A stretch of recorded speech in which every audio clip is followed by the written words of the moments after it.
Hey guys, tonight we are stepping into the life of a Tang Dynasty Postman, the sort of humble figure who carried entire empires in the folds of his satchel. Picture it.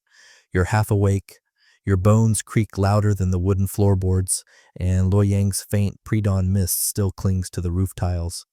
A rooster somewhere has the audacity to crow before you've had breakfast, and already you know it's going to be a long day delivering bamboo slips, silk scrolls, and the occasional paper note that smells suspiciously of someone's ink experiment gone wrong. You probably won't survive this, at least not with your modern sneakers and phone battery anxiety, but let's see how you do anyway. So before you get comfortable, take a moment to like the video and subscribe, but only if you genuinely enjoy what I do here. And while you're at it, drop a comment with your location and local time. I love seeing where and when people drift off around the world. Now dim the lights, maybe turn on a fan for that soft background hum, and let's ease into tonight's journey together. The morning call of the postman begins earlier than you'd expect. You roll out of a straw-stuffed mat as the city stirs with the quiet movements of merchants preparing their stalls. Historians still argue whether Tang postmen were given official rooster alarms. Unlikely, though amusing to imagine a bird stamped with an imperial seal. More realistically, you wake to the faint clang of a bronze bell rung by the watchman announcing the final hour before sunrise. The air is cool, scented faintly with wood smoke and damp earth.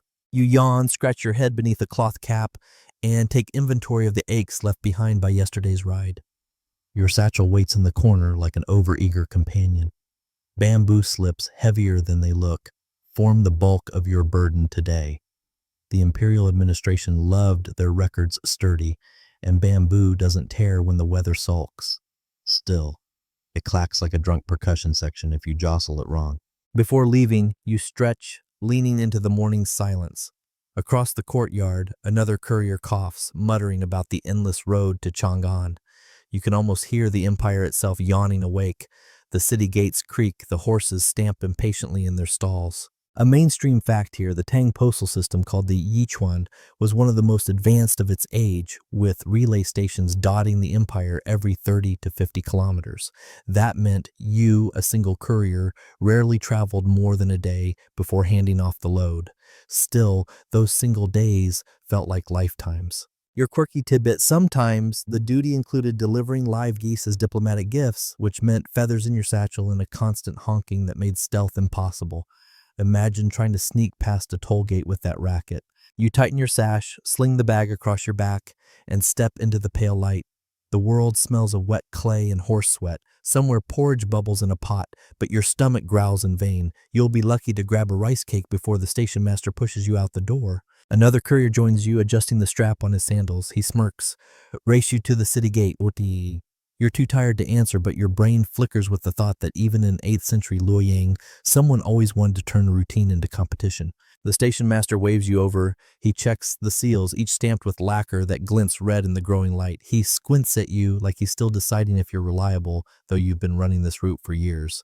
Historians still argue whether these men were paid enough to care deeply about their jobs. Probably not, judging by his distracted sigh. The city beyond the gate yawns wider now. Shops raising shutters, vendors laying out ginger and tea, farmers hauling baskets of greens. You, however, head straight for the stables. Your horse, a stout creature with more patience than appetite, paws the ground in greeting. The leather saddle smells like sweat and rain. With a grunt, you swing the satchel into place, feel its weight tug at your shoulder, and mutter the kind of sleepy complaint universal across centuries. Here we go again. The sun finally pushes its first pale edge over the tiled rooftops, and you step forward, the empire's messages rattling like dice against your ribs. Dressing the part isn't just about appearances, it's survival. Before you even take the first road out of Luoyang, you have to wrestle yourself into layers of cloth that feel equal parts armor, bathrobe, and sauna suit. The Tang Dynasty may be remembered for its poetry and silk, but for you, it's the scratchy robe that defines the morning. You start with the underlayer, plain hemp that soaks sweat faster than a sponge. Over it goes the heavier cotton tunic dyed a dull brown, not for fashion, but because dust won't scream as loudly against it. The station issues you a cloth cap, something between a chef's hat and a folded rag, meant to keep sun from roasting your scalp. You tie the knot tighter than yesterday. You learn the hard way that if it slips mid-ride, it flaps like an angry goose and distracts you so much you nearly miss the turn for the Yellow River Ferry. The real star of your outfit is the satchel. Leather straps creak as you hoist it over your shoulder. It's not glamorous, no intricate embroidery, no golden fastenings, but it has the character of something that survived storms, bandits, and one unfortunate incident with a tipped pot of fish sauce. You pat it like a comrade. Inside, today's load is mixed. Bamboo slips bundled with twine, folded paper letters that crinkle faintly, and one scroll of silk so delicate you've been told twice not to breathe too hard near it. Mainstream fact, Tang postmen wore practical uniforms that signaled their role without being flashy. This wasn't a courtier's job, it was gritty, physical, and vital. The empire's arteries flowed with information, not jewels. Quirky tidbit. Some couriers were issued bright red cords to tie around their satchels, supposedly to ward off mischievous spirits that might tamper with messages. You've never seen a spirit medal, but the cords also worked nicely for tying up stray chickens you occasionally had to deliver. Historians still argue whether the satchel weight limit was standardized across the empire. Some sources insist a courier wasn't supposed to carry more than 30 jin, roughly 15 kilos, but others describe postmen staggering under loads far heavier. Looking at your bag, you suspect your station master doesn't bother with scales. As you cinch your belt tighter, you glance at your footwear. Straw sandals reinforced with scraps of leather, perfect for breathing, terrible for gravel. You sigh, imagining some future where people glide around on rubber soles cushioned like pillows. For now, you settle for slipping an extra strip of cloth beneath your heel, a crude insole against blisters. By the time you finish dressing, the city around you is stirring louder. Merchants call out their wares, ginger, salt, dried persimmons. You can't help but glance at the persimmons' cheeks warming at the thought of their sweet chew. But your robe feels heavy, your satchel heavier, and your horse impatient. Duty is waiting. Your fellow courier strolls past, tugging at his own sash. "Nice hat," he mutters, smirking. You grin and reply, "At least mine doesn't smell like duck feathers."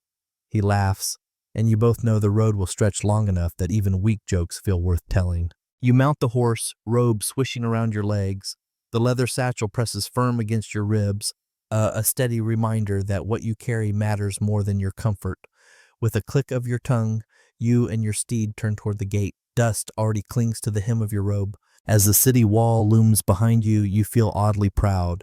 No embroidered silk cloak, no gleaming armor, just layers of humble cloth and a satchel of secrets. Yet the empire rides with you, rustling in bamboo and silk. First letter sorted, first sigh of the day. Inside the dim post station, you crouch beside the low wooden table, watching the station master shuffle slips and scrolls with the kind of frown that could curdle milk. The Tang Empire is vast, and its paperwork vaster. Every decree, merchant request, and personal plea funnels into bundles like these, waiting for you and your fellow couriers to scatter them across provinces like seeds on the wind. You lean closer. Bamboo slips are stacked in twined bundles, the lacquered characters etched with the neat strokes of officials who clearly weren't rushing. Each slip clacks gently when lifted, like dry bones rattling. These, you know, are official tallies, grain inventories, or tax receipts meant for the ministry, heavy in weight, heavier in consequence.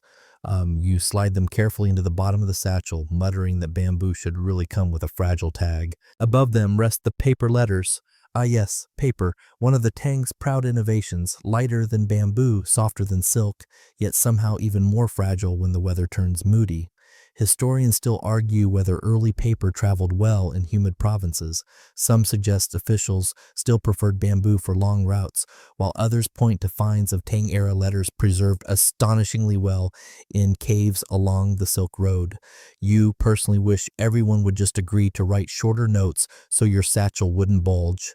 And then there's the scroll of silk, rolled tightly, bound with a ribbon. It practically hums with importance.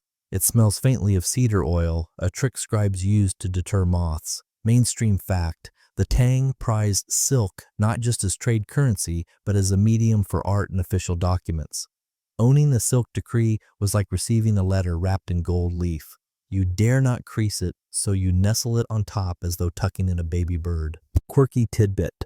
Occasionally, couriers had to deliver edible messages, cakes stamped with characters or dried rice paper written in ink made of fruit juice. Convenient for hungry scholars, less so for you when mice sniffed out the satchel at night. You still remember the embarrassment of waking to find gnawed corners on a dispatch. The station master clears his throat, drawing your attention. He adds one last item, a small parcel, wrapped in mulberry bark paper, tied with red string. He doesn't say what's inside, but you know better than to ask. Last time you asked, it was leeches, and you regretted knowing. He presses the lacquer seal firmly into your palm, your proof of authority, your talisman against suspicion on the road. Without it, you're just another traveler. With it, you're the Empire's voice. You tuck it into your robe pocket, patting it once for reassurance. The table is cleared, the satchel full, and the road beckons. Your fellow courier grumbles about his load. Apparently, someone decided it was a fine day to send a bronze mirror halfway across the Empire. You smirk, whispering that maybe the official just didn't want to see his face anymore. The man chuckles, the sound echoing off the station walls, before shouldering his bag with a groan. The horses are ready, their breath misting in the cool air. The first letters have been sorted, and with them, the day's burdens laid bare. You pull the satchel tighter, feel its uneven weight settle against you, and think, this is how the Empire keeps its heartbeat steady. One letter, one slip, one weary postman at a time. Setting out on dusty roads feels like stepping onto the Empire's endless stage. You nudge your horse forward, the city gate yawning wide behind you, and suddenly the neat tiles of Luoyang dissolve into rutted dirt and gravel. The morning sun isn't harsh yet. It casts everything in a golden haze, the kind that makes you think even the dust looks poetic. You take a deep breath, then cough, realizing dust is only romantic until it hits your throat. The road stretches ahead, carved by countless hooves and wheels. You know the route well, yet it changes daily. Fresh wagon tracks, new potholes, a farmer who decided this was the perfect spot to dry his bean pods. You steer wide, muttering something about traffic laws that won't exist for another 1,000 years. Mainstream fact, the Tang Dynasty maintained a sprawling network of roads, many paved with stone near cities, but quickly degrading into dirt farther out. These arteries connected the capital Chang'an with distant provinces, enabling not just trade but also the imperial post. Quirky tidbit: certain sections of the road doubled as message boards. Travelers scratched notes into wooden markers, cryptic directions like "Bandits 2 hills east" or "Innkeeper sells sour wine." You pause once to squint at one such scrawl, but your fellow courier urges you on. Sour wine is the least of today's problems. Historians still argue whether these dusty stretches were patrolled regularly by guards or left mostly to local villages. You personally lean toward rarely patrolled, given how often you've seen suspicious figures eyeing your satchel like wolves considering a lamb chop. The rhythm of hooves soon sets your mind drifting. Your robe clings with sweat, your satchel knocks lightly against your ribs, and the horizon wavers under the sun's heat. Farmers trudge past, balancing yokes of melons. Children stare at your horse with round-eyed awe, and stray dogs bark as if announcing your every step. You think about modern couriers for a moment, neat uniforms, maybe even padded seats. Then you glance at your straw sandals dusted gray and laugh quietly. Comfort is for poets and nobles. For you, there is only road, dust, and the Empire's heartbeat tucked against your side. The courier's horse is more than transport. It's your closest colleague, confidant, and occasionally nemesis. You step into the stable yard, where a line of shaggy animals swish their tails with an indifference that borders on insulting. Your assigned mount, a sturdy bay with white flecks across his nose, snorts when he sees you. Not a warm greeting exactly, but you take what you can get. You run your hand along his flank, feeling the warmth of muscle beneath coarse hair. These horses aren't delicate creatures bred for beauty. They're built for endurance. Tang stables prided themselves on the tough steppe breeds imported from the West, horses that could run for hours, then eat almost anything resembling grass. Mainstream fact, the Tang Dynasty's military power rested heavily on its horse supply, so even postal couriers benefited from the Empire's obsession with equine excellence. You slide the worn saddle onto his back, the leather creaks as if sighing at another long day, and you mutter back, I know. The girth strap bites into your fingers as you tighten it. Your horse flicks his ears back, clearly unimpressed with your technique. Historians still argue whether couriers were given formal training in horsemanship or simply learned by falling off until they stopped. Judging by the bruises still fading on your thigh, you suspect the latter. The satchel swings up next, and your horse shifts under the weight. The bamboo slips clack ominously, and you whisper a prayer they won't snap mid-ride. On top rests the silk scroll, balanced like a porcelain teacup. If you jolt too hard, you'll never live down the shame of creasing imperial silk. Quirky tidbit: horses in the Tang were sometimes fed beer mash as a treat, a leftover from breweries along the road. You once offered your mount a taste, and the resulting energetic gallop convinced you never to repeat that experiment. With reins in hand, you lead him toward the road. His hooves clatter over cobblestones, echoing through the morning air. Farmers pause to glance. Some nod respectfully, others chuckle at the sight of dust already clinging to your robe. You mount awkwardly, almost losing your cap, and settle into the saddle with a grunt. The horse exhales as if to say, "Finally." The road stretches ahead, long and dry, and the steady rhythm of hooves becomes your music. You pat the horse's neck, grateful that at least one partner on this journey doesn't ask questions, complain about taxes, or hand you parcels filled with leeches. Together you set out, the Empire's whispers bouncing gently in your satchel, carried on the back of a patient beast who, truth be told, does most of the work. Bridges and ferries. Your day's obstacles lined up like sleepy dragons across the road.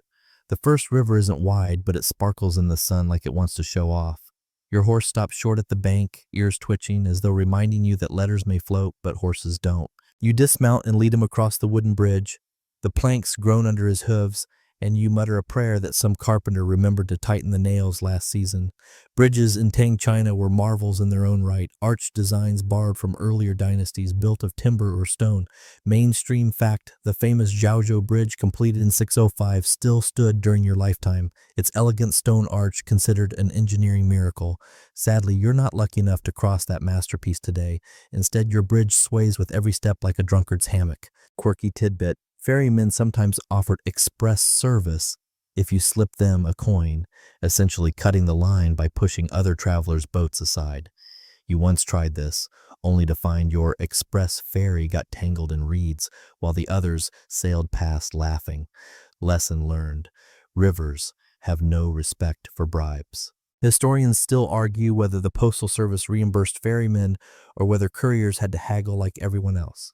Given how often you've emptied your meager purse at river crossings, you suspect the Empire's generosity didn't extend that far. Today's ferryman is cheerful enough, humming a tune as he pushes his pole into the riverbed.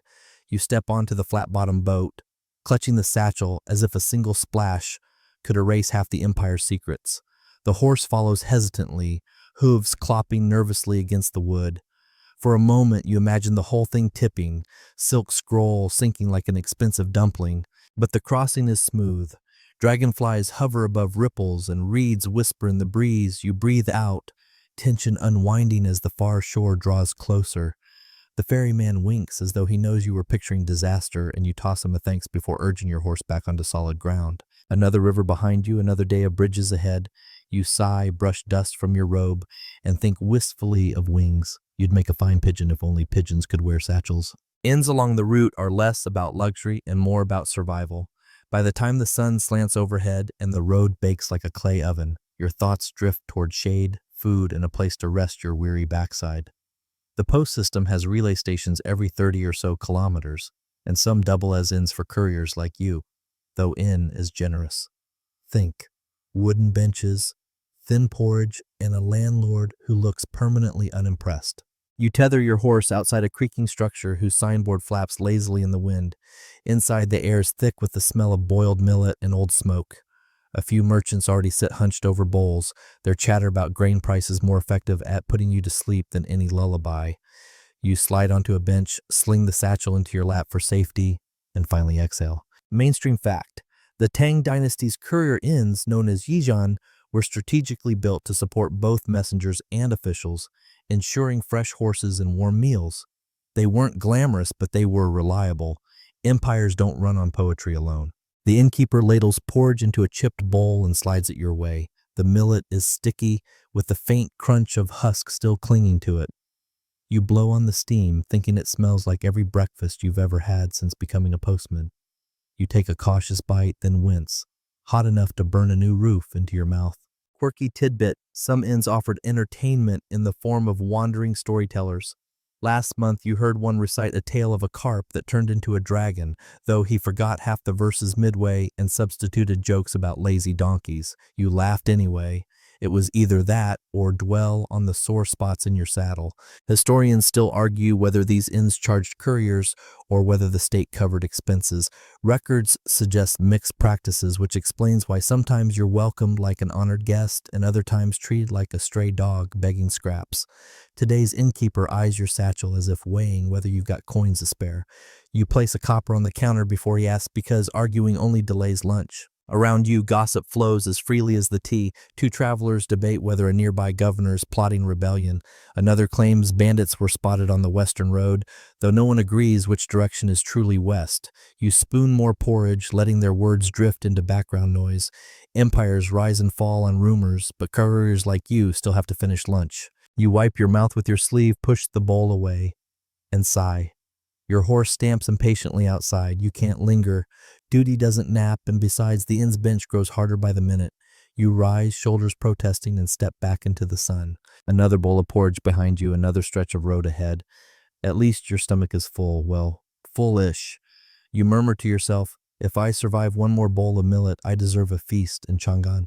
Meeting fellow couriers is the one perk of the road. You may be bone-tired and dust-covered, but misery shared feels almost like friendship. As you guide your horse back onto the highway, you hear the quick clop of hooves behind you. Another postman approaches, satchel swinging, his cap tilted at a jaunty angle that suggests either confidence or a stiff breeze. He pulls alongside, grinning through the sweat on his brow. "How many slips today?" he asks, his voice half teasing, half sympathetic. You pat the bulging satchel against your side, replying, "Enough to build a bamboo hut if I get stranded." He laughs, and for a moment the road feels lighter. Mainstream fact, Tang couriers often traveled in pairs or small groups, both for efficiency and for safety against bandits. Relay stations encouraged this teamwork, and some routes even scheduled departures to ensure that no one rode entirely alone. Quirky tidbit, couriers developed their own slang for common annoyances: iron rooster for stingy innkeepers, mud dragons for carts stuck in ruts, and ghost ink for unreadable scribbles. Your companion drops a few of these terms casually, and you chuckle, realizing you've been muttering them in your own head for years. Historians still argue whether couriers competed with each other or cooperated more often. Some records depict fierce rivalries, racing from station to station to earn reputation, while others highlight camaraderie on the dangerous stretches of road. In truth, you suspect it was both, depending on whether the sun was kind and the satchel light. Your new companion begins boasting about a particularly heavy delivery. Bronze seals the size of bricks, each requiring careful wrapping. "I swear," he says, "my horse glared at me for a week." You respond with your own tale of carrying a caged songbird that wouldn't stop chirping. The memory makes you laugh now, though you distinctly recall wanting to trade places with the bird back then. As the hours slip by, the two of you share tricks: how to balance a satchel so bamboo doesn't jab your ribs, how to nudge a reluctant horse into crossing shallow rivers, how to fake confidence when soldiers at a checkpoint eye you suspiciously. You also trade jokes, each one more pitiful than the last, yet somehow funnier with the road stretching endlessly underfoot. By the time the path forks, you're almost sorry to part ways. He veers south, waving lazily, and you keep east, the clatter of his horse fading behind. Alone again, but warmed by the brief fellowship, you murmur, "At least the road talks back sometimes." Your horse flicks an ear as if agreeing. Villages at the roadside are the empire's punctuation marks, brief pauses in the long sentence of your journey. By mid-afternoon, heat rises in shimmering waves, and dust sticks to your skin like an unwanted second robe. Then you spot it, a cluster of mud brick homes with tiled roofs, smoke curling gently from their chimneys. Chickens scatter as your horse plods through the entrance lane, and children gape with wide eyes at the sight of a courier in full uniform. You feel their stares as both honor and burden. To them, you're not just a tired postman, you're the living line between their remote hamlet and the imperial center. Mainstream fact, Tang postal routes were designed to thread through both major towns and rural settlements, ensuring not only officials but also villages remain tethered to the empire's pulse. Farmers glance up from the fields, straw hats shading their faces. A few raise their hose in greeting, though most just squint, measuring whether you're delivering orders that will demand more grain taxes. You smile vaguely, as if to say, I'm just passing through, don't shoot the messenger, literally. Quirky tidbit. Villagers sometimes treated couriers as good luck charms. One old woman once stopped you to tie garlic around your wrist, claiming it would ward off sickness on the road. Your horse sneezed at the smell, but you wore it until the cloves shriveled. Today, a boy trots up beside you, offering a dried persimmon. You accept, gratefully, tucking it into your sleeve for later, or... Historians still argue whether couriers were welcomed or resented in these villages. Some chronicles describe them as honored imperial agents, while folk tales portray them as harbingers of unwanted edicts. Judging by the cautious smiles and sidelong glances, you think the truth lies somewhere between awe and annoyance. As you ride through, you notice details that anchor the scene. A loom clacking inside a doorway, ducks waddling toward a pond, a pair of dogs barking with more enthusiasm than menace. Dust rises around your horse's hooves, catching sunlight like powdered gold. You don't stop long. A nod here, a wave there, and the road stretches on again. But as the village shrinks behind you, you feel lighter, as though the brief encounter tethered you back to the ordinary lives that depend, quietly and invisibly, on the weight inside your satchel. Guard towers and bandits, the twin shadows that follow every courier. By late afternoon, the road narrows through scrubby hills, and there it is, a squat tower of gray stone, perched like a watchful crow above the path. Soldiers lean on their spears at the entrance, their faces half bored, half suspicious. You straighten your back, tug your cap lower, and remind yourself to look official, though dust clings to your robe like a second skin. Mainstream fact, the Tang government stationed guard posts along key postal routes, partly to deter raids and partly to monitor who passed through. Couriers, with their lacquered seals, usually glided past unbothered. Still, the soldiers liked to squint at you as though weighing whether you looked more like a loyal messenger or a disguised trickster. One guard gestures lazily. You present the seal, lacquer glinting red, and he nods with the solemnity of someone who's seen too many seals to care anymore. Still, he lets you pass, and your horse clops on, leaving the tower's shadow behind. But towers aren't everywhere. Soon the hills grow quiet, the road narrower, and the air prickles with the sense of eyes that aren't friendly. Bandits, or at least the rumor of them, always haunt these stretches. Quirky tidbit. Some couriers carried whistles carved from bone, meant to scare off both animals and thieves. Of course, one time you tried yours, and the only thing it summoned was a very annoyed goose from a nearby farm. Historians still argue whether banditry in Tang times was as rampant as folklore suggests. Records downplay the danger, but folk ballads sing endlessly of brave postmen outsmarting ambushes. You suspect reality was somewhere in between, enough to keep your heart quickening when the bushes rustle. You shift in the saddle, patting the satchel reflexively. The silk scroll rests against your side, fragile as a heartbeat. Your horse flicks in the air, sensing your tension. A branch cracks somewhere on the slope. For a long breath, you imagine rough hands reaching out, your letters snatched, the Empire's voice silenced. But no one appears. Just a squirrel darting across the dirt, tail flagging like a triumphant banner. You laugh quietly, shakily. Not today, you murmur, brushing dust from your sleeve. The road stretches on, shadows lengthening, and you ride forward with a mix of relief and weariness.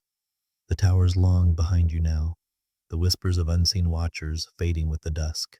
Weather troubles come like uninvited guests. You never know if it'll be drizzle, downpour, or the kind of wind that feels personal. By the time you've cleared the hills, the sky has shifted from bright to brooding. Clouds pile up like grumpy old men on a bench, muttering thunder under their breath. Your horse flicks his tail, and you tighten your grip on the reins, muttering back, "Don't worry, it's only water." Within minutes, the drizzle begins, soft at first, then steady, then relentless. The road turns into sludge, sucking at your sandals with each step when you dismount to lead the horse. Mud cakes your robe hem, heavy as clay bricks. You think, not for the first time, that someone should invent waterproof boots, preferably before your toes dissolve. Mainstream fact, Tang couriers endured every kind of weather with little shelter. Records show letters sometimes arrived blotched by rain despite careful wrapping, which was one reason bamboo slips remained popular. They survived damp better than paper. You check the satchel nervously. The bamboo clacks inside, smugly unaffected, while the silk scroll is wrapped in an oiled cloth, blessedly repelling drops. The paper letters, though, you press them tight to your chest, as if body heat alone can shield them from soggy ruin. Historians still argue whether couriers had official wax coverings or improvised with scraps of oil paper. Given the suspicious patchwork on your satchel, you lean toward improvisation. Quirky tidbit, some couriers swore by rubbing goose fat onto their dispatch wrappings for extra waterproofing. You tried it once and the resulting smell made you wildly unpopular at the relay station. Now you stick to oilcloth. The rain drips down your face, mingling with sweat until you can't tell which is which. Horses in the fields turn their rumps to the storm, resigned philosophers of mud. You envy them. Your own mount trudges beside you, ears pinned back, every step a slurp of protest. By the time the clouds finally break, the road is a churned ribbon of muck, your soaked-through robe clinging like seaweed. Still, the letters remain intact, and that counts as a victory. You shake yourself like a dog, earning a disdainful snort from your horse. The sun peeks out again, sly and late, and steam begins rising from the ground. You sigh, trudging forward, muttering, rain or shine, the Empire still wants its letters. And with that, you squelch onward, every squish of mud a reminder that courier life is equal parts honor and soggy misery. Odd deliveries make you question your career choices. Sure, most days it's bamboo slips, paper notes, and the occasional silk scroll, but now and then the Empire decides to test your patience. Today, the station master pressed a parcel into your hands wrapped in mulberry paper. Inside, tea bricks. Entirely legal, entirely heavy, and entirely annoying when stacked on top of letters. Your satchel now feels like you've strapped a small clay roof tile to your ribs. Mainstream fact, tea in the Tang Dynasty was often pressed into bricks, not loose leaves. These dense blocks traveled well along the Silk Roads, doubling as currency in some regions. You can almost hear the faint rattle of trade caravans in your satchel. Quirky tidbit, one time you carried not tea but a caged songbird destined for a provincial governor. Every few minutes it whistled, startling your horse into jerky sidesteps. At night, you tried to shush it, only to realize the bird knew exactly one tune, shrill, repetitive, and delivered with all the subtlety of a gong. The other couriers nicknamed you Bird Brain for a month. Historians still argue whether imperial couriers were strictly limited to government dispatches or sometimes forced into personal errands. Official edicts claim you carried only state business. Reality, as your aching back can testify, is murkier. Tea bricks, herbs, occasional jars of medicine, even delicate porcelain wrapped in straw. If it fit in a satchel, someone probably slipped it onto a courier. Today's tea bricks thump reassuringly against the bamboo slips, but you know they'll drag on your shoulders before sunset. You mutter under your breath about opening a roadside tea stall and retiring early. Your horse snorts as if amused, though you suspect he just wants to know if the bricks are edible. Still, odd deliveries keep the road interesting. Without them, it would just be dust, porridge, and too many letters. At least with tea in your bag, you can daydream of sipping a warm cup instead of chewing another strip of dried fish. Confusing addresses, nothing slows a courier like a destination written by a poet. Midday sun beats on your cap as you pull a letter from the satchel and squint. The brushstrokes are elegant, the ink rich, but the directions? To the honorable scholar whose courtyard faces the willow tree in North Market. You groan. North Market has more willow trees than you have toes. Mainstream fact, Tang-era cities like Chang'an and Luoyang had organized wards and markets with streets laid out in grids. In theory, that should have made delivering mail simple. In practice, households often preferred poetic identifiers, beside the singing bridge or behind the incense stall. You suspect half the empire was written by people allergic to clear instructions. Quirky tidbit, one courier's notebook, unearthed centuries later, contained doodles of landmarks next to addresses, tiny sketches of crooked roofs, temples with lopsided gates, or the world's angriest geese. Apparently, some couriers invented their own pictorial postal system to cope. You've often been tempted to do the same, though your artistic skill begins and ends at stick figure. Historians still argue whether the Postal Service had clerks who pre-checked addresses or whether couriers themselves bore the burden of deciphering. Judging from your current predicament, you'd bet on the latter. You ride into North Market and stop at the first willow tree, letter in hand. A shopkeeper leans on his broom, watching you frown. "Which scholar?" he asks, grinning. You resist the urge to reply, the one who can't write proper directions. Instead, you ask politely, and after a shrug, he waves vaguely toward a row of courtyards. So you try the first house. Wrong scholar. The second, wrong again. By the fourth, you're muttering that perhaps the empire should hire clairvoyants instead of couriers. At last, a kindly maid directs you to the right gate, where a scholar with ink-stained fingers receives the letter with casual indifference. You bow, but inside you're screaming. 3 wrong turns for a man who doesn't even say thank you. Still, the job is done. The letter delivered, and you remount with weary pride. The willow trees sway behind you, silent witnesses to your patient suffering. Midday meals for a courier aren't feasts, they're survival rations with a side of dust. The sun is high, pressing its heat onto your shoulders until your robe feels like an oven mitt. You guide your horse off the road to a canal bank shaded by a crooked willow, drop the satchel beside you, and finally dig out your provisions. Mainstream fact, Tang couriers typically carry dried rations such as rice balls, salted fish, and sometimes millet cakes. Inns weren't always close enough, and roads were too long to rely on hot meals alone. You unwrap your rice ball, sticky grains clinging together stubbornly, and pop a piece into your mouth. Quirky tidbit. One courier you knew swore by dried pickled plums as the ultimate road snack, claiming they kept both thirst and boredom away. He also claimed they could scare off foxes if you threw them hard enough. You never tested the fox theory, but the plums did pucker your face like you'd swallowed a lemon. You chew slowly, watching dragonflies skim the water. Farmers across the canal toss nets, hauling up fish that look infinitely fresher than the leathery strip you're gnawing. Your horse snorts hopefully, so you toss him a crust of rice, which he promptly spits out. Evidently, Tang horses prefer grass to sticky grains. You sigh, muttering, "Spoiled noble." Historians still argue whether couriers were officially allotted midday breaks or expected to ride through. Some records imply strict timetables with little pause, while others describe station logs that noted meal stops. Judging by your rumbling stomach and blistered feet, you've decided history scholars can argue while you eat. The canal's breeze cools your face, the rustle of reeds almost soothing. For a brief moment, you feel nearly human again, not just the empire's mule. You stretch your legs, lick the last grains from your fingers, and swig from a leather flask of lukewarm water. Then, like all couriers before and after, you sigh, pack away the crumbs, and sling the satchel back on. The empire doesn't pause for lunch, even if you wish it would. A scholar's letter is different from the usual dispatches. It smells faintly of ink, ambition, and sleepless nights. Mid-afternoon sun slants across the road as you fish it carefully from your satchel, curious despite yourself. The folded paper is neat, the brushstrokes deliberate, as though the writer wanted the style itself to prove his worth. Mainstream fact, Tang society revered scholars above nearly everyone else, their prestige tied to the imperial examination system. Letters like this often carried essays, poems, or requests for recommendation, traveling hundreds of miles to reach exam halls or patrons' desks.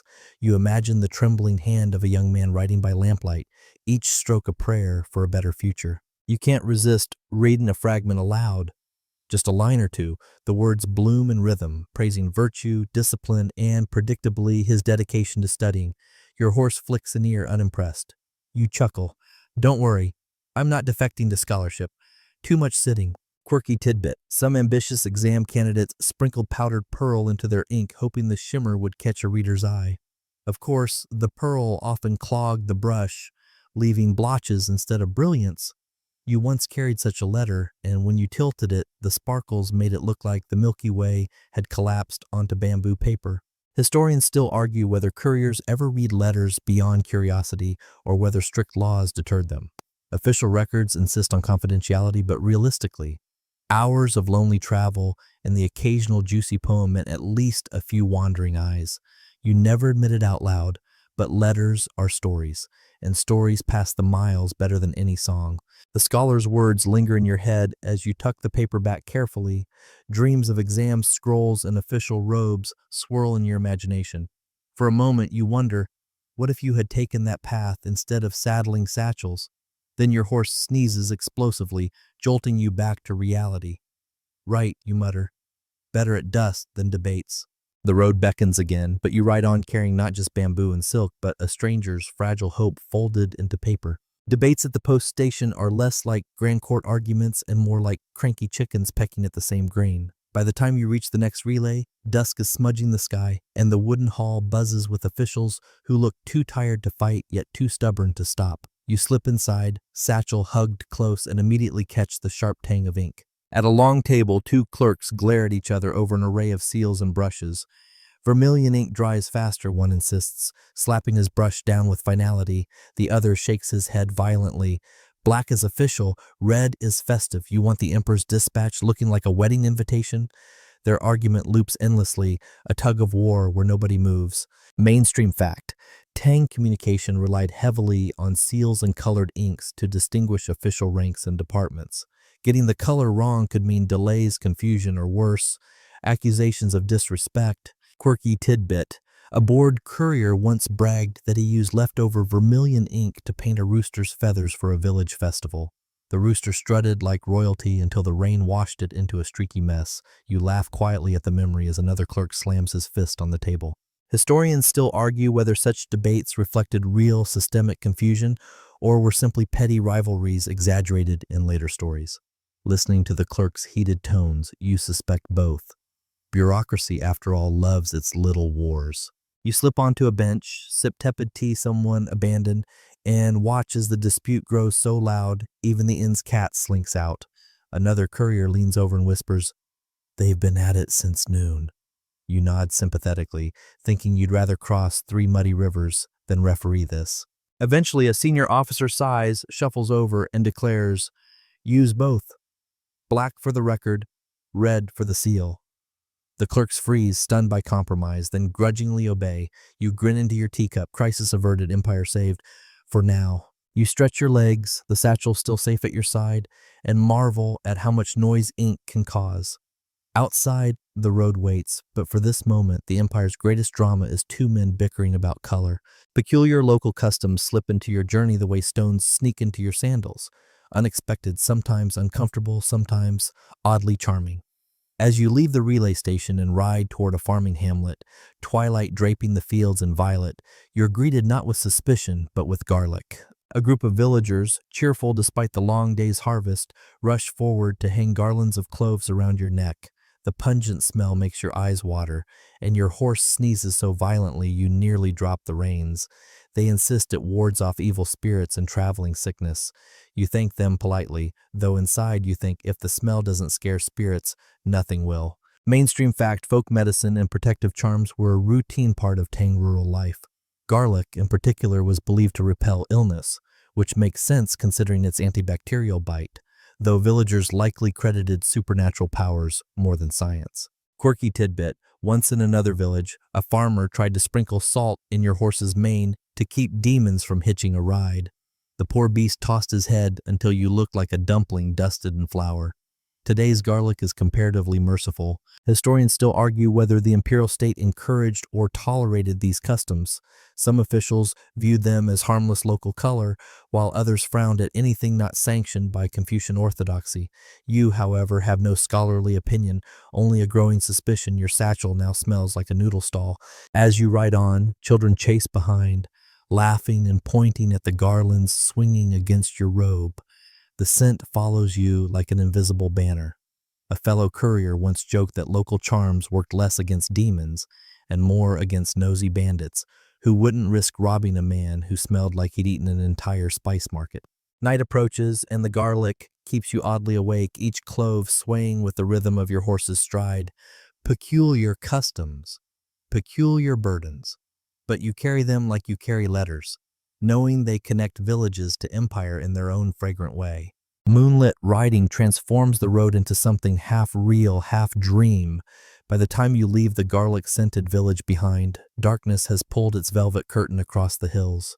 Your horse's hooves strike the packed earth with a hollow rhythm, and above you the moon glows round and smug as if enjoying the show. Mainstream fact, urgent Tang dispatches often traveled at night, especially when carrying imperial edicts or military news. Relay stations stayed awake to swap horses by lantern light, ensuring messages never truly slept. You are part of that rhythm now, a small cog in the empire's sleepless machine. Your satchel presses against your ribs, heavier in the silence. You light a small lantern, its flame trembling in the breeze. Shadows leap along the roadside trees, stretching like dancers with too many limbs. You mutter to your horse, "Don't worry, just shadows," though secretly you glance twice at the bushes anyway. Quirky tidbit. Some couriers tied glowworms into tiny reed cages, strapping them to reins as natural headlights. You once tried it, only to find your horse kept craning his neck, fascinated, and nearly walked into a ditch. Tonight, you stick with the lantern. Historians still argue whether night riders were admired as heroes of stamina or pitied as expendable workhorses. Records praise their speed, but folklore paints them as half-ghosts, eternally wandering roads under silver light. You smile at that thought. Half-ghost feels accurate, with dust coating your skin and sleep tugging at your eyelids. The night air is cooler, almost sweet, carrying scents of damp soil and distant pine. You hear frogs gossiping in ditches, an owl hooting as if judging your pace. Every sense sharpens when sight dims. You notice the leather straps creak, the swish of your robe, the steady pulse of your horse beneath you. The road stretches endlessly, but the moon feels like company. You ride on. Letter bearer turns silhouette, a drifting figure under a glowing coin in the sky. And somewhere far away, another courier does the same, both of you threading the empire together stitch by sleepy stitch. Imperial edicts are the crown jewels of your satchel, dangerously fragile, absurdly important, and wrapped in ceremony thicker than the bamboo they're written on. As midnight deepens, you stop at a relay post to exchange your tired horse. The station master hands you a bamboo cylinder, lacquered red, capped with carved wood. A dragon curls across its surface, its eyes glinting under the lantern light. You cradle it carefully, sliding it into the satchel as though laying a child to sleep. The silk scroll you carried earlier is precious, but this is the emperor's voice in physical form. Mainstream fact, imperial edicts in the Tang were sealed with vermilion and delivered in bamboo tubes to protect against moisture and tampering. Opening one without authority was a crime on par with treason. Quirky tidbit. Once, a courier supposedly dropped an edict cylinder in a latrine. The frantic recovery attempt involved bamboo poles, vinegar, and a lot of swearing. The edict still reached its recipient, though it smelled so strongly the official read it while holding his nose. You tell yourself firmly that tonight will involve no latrines. Historians still argue whether couriers understood the contents of the edicts they carried. Some suggest they were kept intentionally ignorant. Others think snippets were overheard and shared. You've never been tempted to peek inside, not out of loyalty so much as terror. The idea of fumbling the dragon seal makes your hands sweat even thinking about it. As you ride back into the night, you feel the weight of that cylinder like an extra rib against your side. The moonlight glints off the lacquer whenever you adjust your robe. For all its grandeur, the empire still depends on one tired postman not tripping over a stone. Your horse snorts steady under you, and you murmur, "Easy now. We're carrying a dragon tonight." The road hums beneath your hooves, and you picture the emperor himself, far away, trusting this midnight ride to reach its mark. The empire breathes through bamboo, and you are its lungs for a few fleeting miles. Whispers of rebellion ride the wind just as surely as your horse's hooves drum the road. By dawn, mist clings to the lowlands, and at the next rest stop the air feels thick with gossip. Couriers, merchants, even a sleepy farmer with a cart of cabbages lean close. Voices hushed but eager. You catch fragments. Governor disloyal. Troops gathering. Taxes too heavy. Mainstream fact, the Tang Dynasty, despite its glory, faced periodic uprisings, from small village revolts to full-scale rebellions like the infamous Andalusian uprising later in the 8th century. Postal routes often became rumor highways, carrying not just letters, but also whispers. Quirky tidbit, one courier once swore he could predict rebellion by how many times innkeepers refilled tea kettles in silence. His theory made no sense, but he told it with such confidence that even you found yourself counting cups in tense towns. Today, the innkeeper pours tea with shaky hands, which makes you wonder. Historians still argue whether couriers were sources of intelligence for the state or merely passive rumor carriers. Some records suggest officials asked messengers for reports on local moods. Others imply couriers were too focused on staying alive to play spy. You sip your thin tea thinking probably both, depending on who was asking and how sharp their sword looked. The men beside you debate troop movements, each version more exaggerated than the last. One insists soldiers marched through last week with banners blazing. Another swears he saw only farmhands carrying hoes. You know, truth rarely survives the road intact. Messages bend like branches in the telling. You tug your satchel closer, feeling the bamboo edict cylinder still snug against your ribs. Real authority rests there, not in rumors tossed about like dice. Still, your stomach knots. Letters are steady, but rebellions are storms, and couriers always ride straight into the weather whether they like it or not. When you leave the inn, the mist feels heavier, as if the land itself is listening. You pat your horse's neck, whispering, "Ignore the whispers, old friend. We only carry words, not swords." Yet deep inside, you know words can cut sharper than any blade. Peculiar punishments for couriers are the stuff of both dread and dark humor. By the time you hand off your bamboo cylinder at the next relay, you overhear two station clerks joking about fines, their laughter edged with sympathy. You perk up, because nothing piques a postman's nerves quite like tales of discipline. Mainstream fact: Tang couriers operated under strict regulations. Missing deadlines or losing documents could result in fines, demotions, or even corporal punishment. The empire tolerated no excuses. A soggy scroll was not unlucky weather, but negligence. You feel the sting of that word even now. Quirky tidbit: once, a courier in Chang'an allegedly dropped an edict into a cooking pot at an inn. The document reeked of cabbage when delivered. His punishment: forced to eat boiled cabbage at every meal for a month. Not officially recorded, but every courier retells the story with gleeful horror. Historians still argue whether punishments were applied uniformly across provinces or selectively enforced depending on a courier's connections. Some chronicles portray brutal crackdowns, while others suggest leniency when superiors were sympathetic.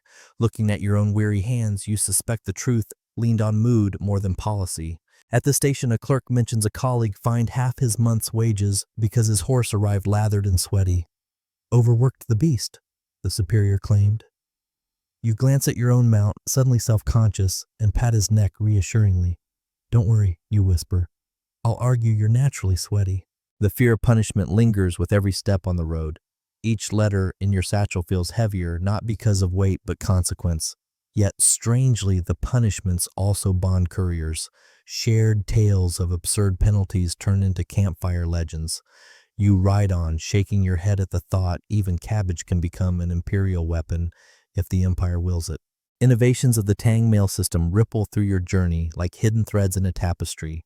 By mid-morning, the road smooths into a stretch so well maintained you almost believe someone swept it just for you. It reminds you that this isn't simply a path, it's infrastructure, the veins and arteries of a living empire. Mainstream fact: the Tang Yichuan postal system was famous for its efficiency.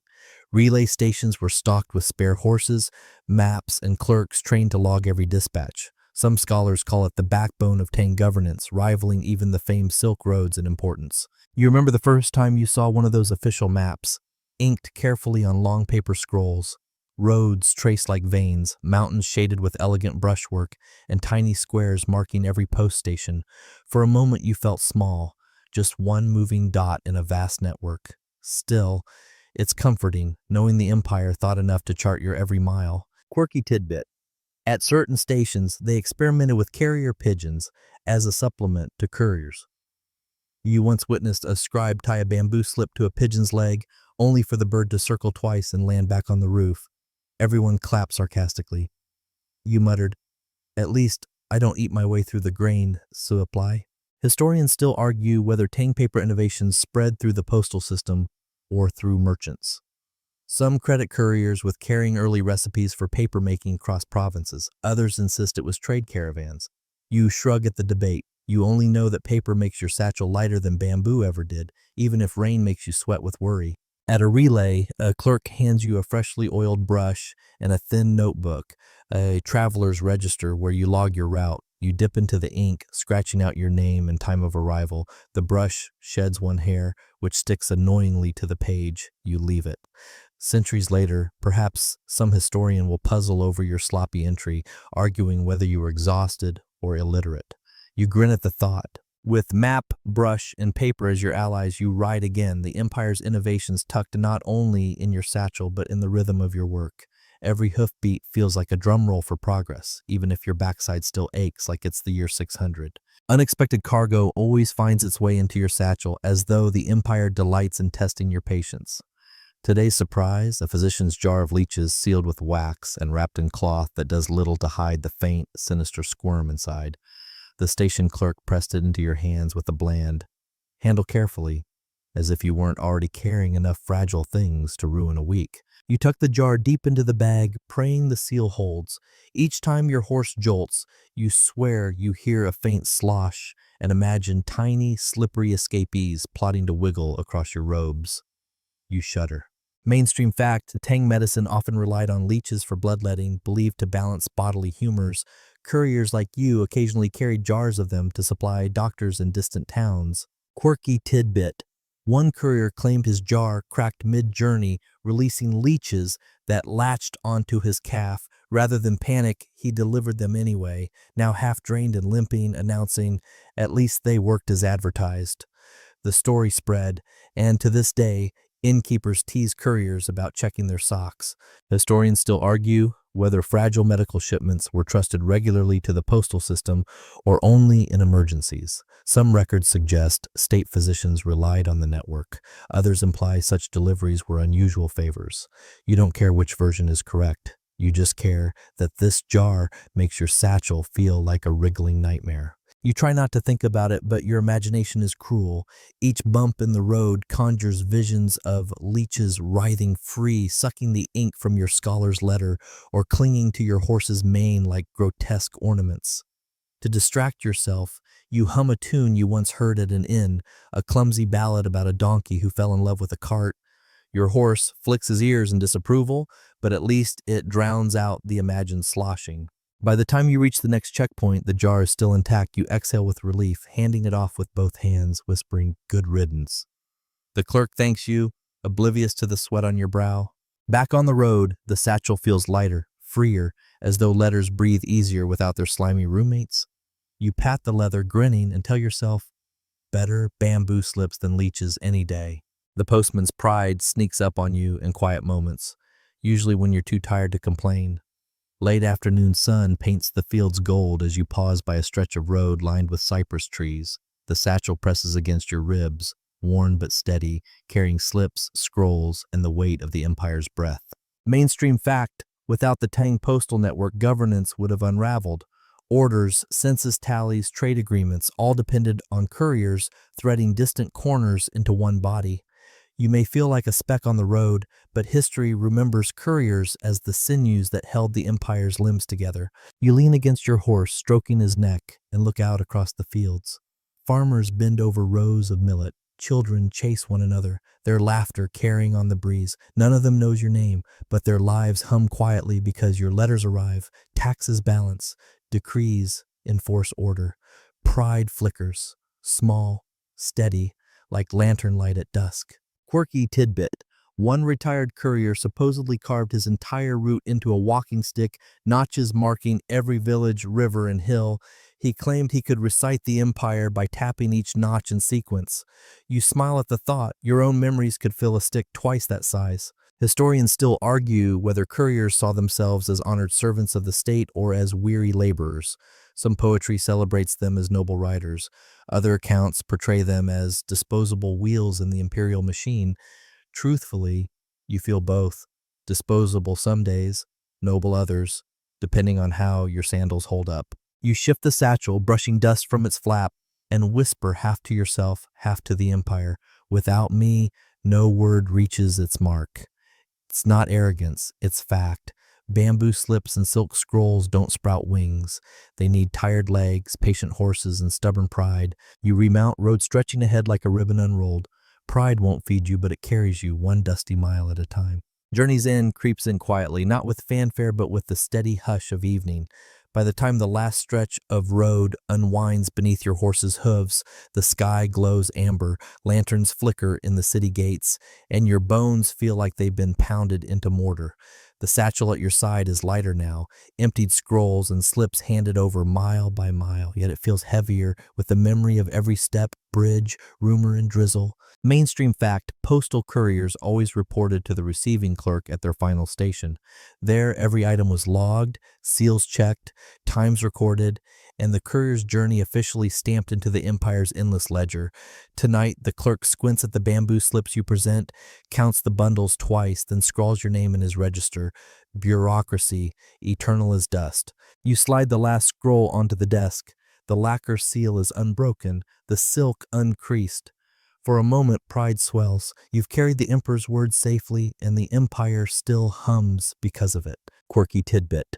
Some couriers carve tiny secret marks onto their satchels at the end of each run. A notch for survival, a scratch for luck.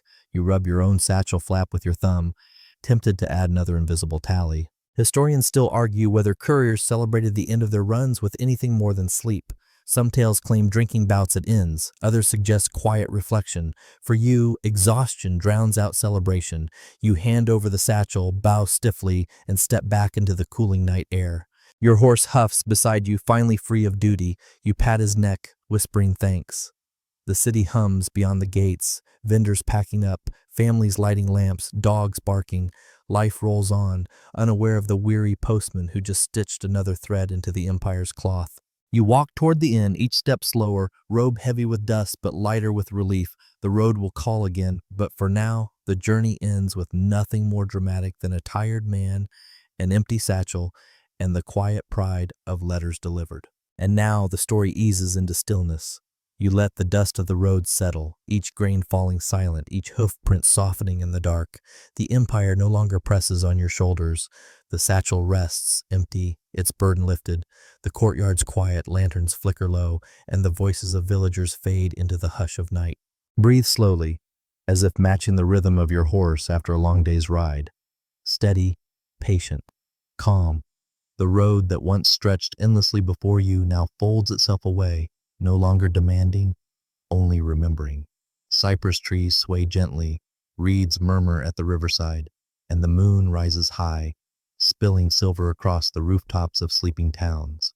Let the world shrink smaller. The bamboo slips have been read, the silk scrolls unfurled, the edicts received. There is nothing left to carry, no seals to guard, no debates over ink colors to overhear. Even the whispers of rebellion dissolve into quiet mist, leaving only the certainty of rest. You imagine yourself lying back, robe loosened, sandals set aside, the faint smell of garlic charms lingering like a half-forgotten dream. The cool night air brushes across your skin, soft and forgiving after the day's heat. Above you, stars scatter in wide silence, their light older than the empire itself, older than every road and every letter you ever carried. Your breathing slows, your body grows heavy, your mind drifts. The couriers of the Tang are long gone, their journeys etched into history, but their footsteps echo gently, guiding you now into your own journey, one of sleep, not duty. The empire sleeps, the road sleeps, and so finally do you,